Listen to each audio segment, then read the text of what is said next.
Telugu Desam party 43 సంవత్సరాల ప్రస్థానం తర్వాత ఆ పార్టీని మరో 43 సంవత్సరాలు పటిష్టంగా పనిచేసేందుకు పార్టీ జాతీయ ప్రధాన కార్యదర్శి నారా లోకేష్ 6 శాసనాలతో భవిష్యత్తు ప్రణాళికల్ని ప్రతిపాదించారు. పార్టీని భవిష్యత్తులోకి నడిపించేందుకు అవసరమైన కీలక నిర్ణయాలను మహానాడు వేదికగా చర్చిస్తున్నారు. మార్పు అనేది శాశ్వతంగా ఉంటుందని నమ్మే పార్టీ తెలుగుదేశమని లోకేష్ వెల్లడించారు. ప్రజలకు, పార్టీకి, కార్యకర్తలకు మంచి భవిష్యత్తును అందించే లక్ష్యంతో సరికొత్త ప్రణాళికలు రూపొందించాల్సిన సమయం ఆసన్నమైందని లోకేష్ గుర్తు చేశారు.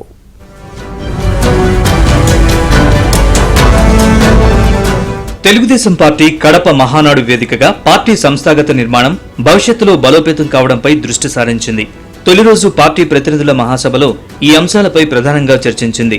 సమాజమే దేవాలయం, ప్రజలే దేవుళ్లు అని ఉన్న పార్టీ లోగోతో పాటు కొత్తగా నా తెలుగు కుటుంబం అని కింద నినాదాన్ని చేర్చారు.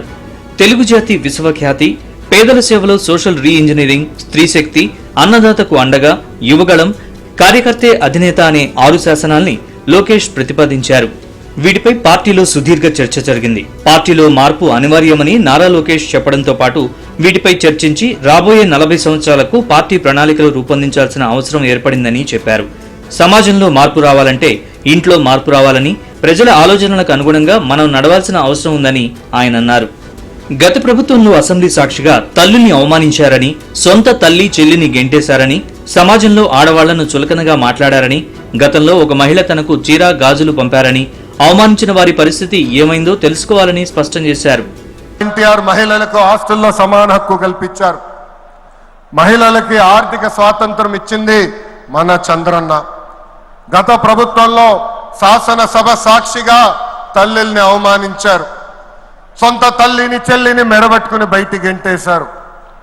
అర్థమైందా రాజా? అర్థమైందా రాజా? ఉద్యోగ ఉపాధి అవకాశాల్లో మహిళలకు రిజర్వేషన్, మహిళలకు విశ్వవిద్యాలయాలు, దీపం పథకం ఇచ్చింది తెలుగుదేశం. రానున్న రోజుల్లో మహిళల్ని మరింత బలోపేతం చేసి స్త్రీ శక్తి ద్వారా మనం కృషి చేయాలి. పార్టీ పదవుల దగ్గర నుంచి అన్ని రంగాల్లో మహిళల్ని సమానంగా బాధ్యత, భద్రత కల్పించాలి. మారుతున్న కాలానికి అనుగుణంగా పార్టీలో మార్పులు అవసరమని, ఎన్ని మార్పులు చేసినా తెలుగువారి ఆత్మగౌరవమే పార్టీ సిద్ధాంతమని నారా లోకేష్ స్పష్టం చేశారు. తాను ప్రతిపాదిస్తున్న 6 శాసనాల్ని లోకేష్ కార్యకర్తలకు వివరించారు. వీటిపై సుదీర్ఘంగా చర్చించి ఆమోదించాలని కోరారు. ఆ 6 శాసనాలతో భవిష్యత్తు ప్రణాళికలు రూపొందించుకోవాలని ఆయన కోరారు. తెలుగుదేశం పార్టీలో యువతకు పెద్దపీట వేయబోతున్నామని, సీనియర్లను గౌరవించడంతో పాటు పనిచేసే వారిని ప్రోత్సహిస్తామని స్పష్టం చేశారు. మహిళల్ని కూడా ప్రోత్సహించడంతో పాటు స్త్రీ శక్తి ద్వారా కృషి చేయాల్సిన అవసరం ఉందని, పార్టీ పదవుల దగ్గర నుంచి అన్ని రంగాల్లో సమాన భద్రత, భరోసా కల్పించాలని సూచించారు. చట్టాలు, శిక్షల వల్ల సమాజంలో మార్పు రాదని, ఆ మార్పేదో మన ఇంటి నుంచి ప్రారంభం కావాలని కోరారు. తెలుగుదేశం పార్టీలో యువతకు పెద్ద పీట వేస్తున్నాం.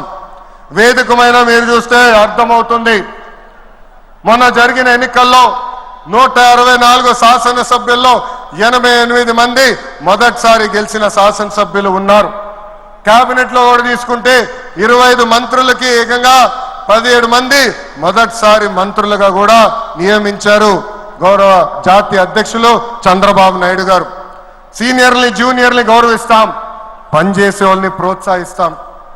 గత ప్రభుత్వంలో ఒక HSBC, Franklin Templeton, Amar Raja జాకీని తరిమేస్తే మన ప్రభుత్వ అధికారంలోకి వచ్చిన తర్వాత TCS, LG electronics, NTPC, BPCL, Reliance CBG, Arcelor Mittal ఇలా అనేక పరిశ్రమలు ఆంధ్ర రాష్ట్రానికి తీసుకొచ్చాం. Mega DSC ప్రకటించాం.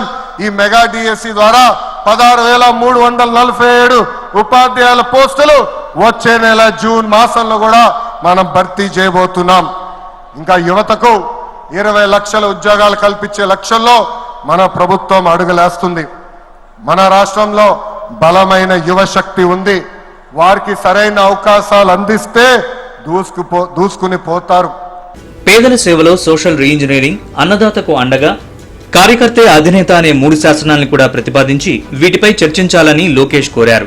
వీటిలో కడప గడ్డపై కార్యకర్తే అధినేత అనే తీర్మానంపై మంత్రి కొల్లు రవీంద్ర మాట్లాడారు. 2019 నుంచి 2024 వరకు కార్యకర్తల శ్రమ ఫలితమే తెలుగుదేశం తిరిగి అధికారంలోకి రావడానికి దోహదం చేసిందని, ఈ పార్టీకి బలం బలగం కార్యకర్తలేనని కొల్లు రవీంద్ర అభిప్రాయపడ్డారు. గడప గడపకు వెళ్లి ప్రజా సమస్యలపై పోరాటం చేయడమే కాకుండా పార్టీని సంస్థాగతంగా బలోపేతం చేయడంలో కార్యకర్తలదే కీలక పాత్ర అని ఆయన గుర్తు చేశారు. 80,000కు పైగా రక్తదాన శిబిరాలు, NTR blood bank, Basavatarakam cancer hospital ఇలాంటి కార్యక్రమాల ద్వారా కార్యకర్తల సంక్షేమానికి పార్టీ కట్టుబడి పనిచేస్తా ఉంది. మీ అందరినీ కోరుతా ఉన్నా, గౌరవ ముఖ్యమంత్రి గారు ఇవాళ ప్రభుత్వంలో తీసుకున్నటువంటి ప్రతి కార్యక్రమాన్ని, ప్రతి సంక్షేమ కార్యక్రమాన్ని ప్రతి ఇంటికి తీసుకెళ్లాల్సినటువంటి బాధ్యత కార్యకర్తలుగా మనం తీసుకుందాం. మన భవిష్యత్తు, మన కుటుంబాల భవిష్యత్తు మన నాయకుడు తీసుకుంటారని ఈ సందర్భంగా తెలియజేసుకుంటూ, మరి కార్యకర్త అధినేతనే ఏదైతే దీనికి తీర్మానానికి మాట్లాడే అవకాశం కల్పించినందుకు గౌరవ ముఖ్యమంత్రి గారికి ధన్యవాదాలు తెలియజేసుకుంటూ సెలవు తీసుకుంటాం. లోకేష్ ప్రతిపాదించిన మొత్తం 6 శాసనాలపై పార్టీ నేతలంతా మాట్లాడారు. వాటిని బలపరచడమే కాకుండా పార్టీలో సంస్థాగతంగా మార్పులు తీసుకోవాల్సిన అవసరం ఉందని అన్నారు. భవిష్యత్తులో పార్టీని బలోపేతం చేసే దిశగా ఈ 6 శాసనాలు ఉన్నాయని, ఆయా తీర్మానాల్ని ప్రతిపాదించిన బలపరిచిన వక్తలు మాట్లాడారు. పార్టీ సంస్థాగతంగా మార్పులు చేర్పులకు సంబంధించి పార్టీ నియమావళిలో సవరణలను ప్రతిపాదిస్తూ వాటిని బలపరచాలని పార్టీ కేంద్ర కార్యాలయ కార్యదర్శి అశోక్ బాబు ప్రతిపాదించారు. ఈ క్రమంలో పార్టీ కోసం అనేక మంది విరాళాలు ప్రకటించారు. మహానాడు తొలి రోజున ప్రకటన చేసిన వెంటనే స్పందించిన టీడీపీ నేతలు 22 కోట్ల రూపాయలు విరాళాలు ప్రకటించారు.